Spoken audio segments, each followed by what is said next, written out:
Good morning, guys. Andrew here with another short review of the Royal Kludge M75. I've dismantled one of the key switches. Just for your information, this is a Royal Kludge branded brown switch, so I don't know who actually makes it or whether Royal Kludge have just stamped their logo on the side of it, which I can see just here. It says RK. No other branding on the switch, but it is a brown switch. It's quite quiet.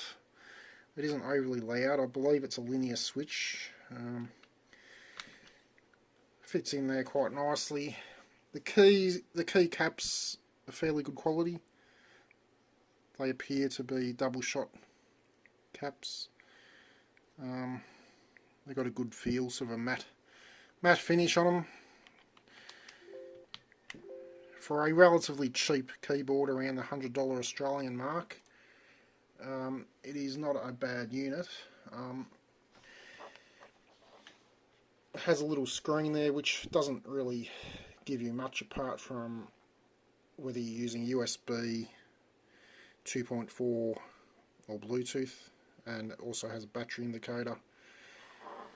At the moment I've got it plugged into USB. I'm going to start a little test so you can have a listen to the sound.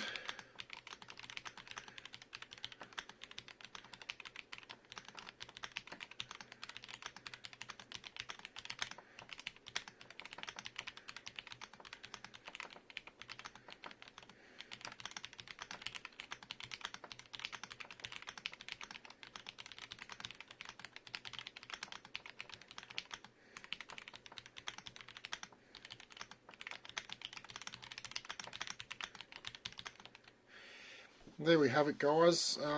Not a bad little keyboard. Be good for an office or something similar. Has a little bit of weight to it. Fairly good quality plastic build.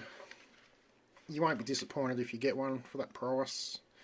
Overall does the job well. I'm going to be changing the switches shortly to an Echo piano, just for a different sound and feel, and I'll do another review once I've done the upgrade. Thanks for watching, guys.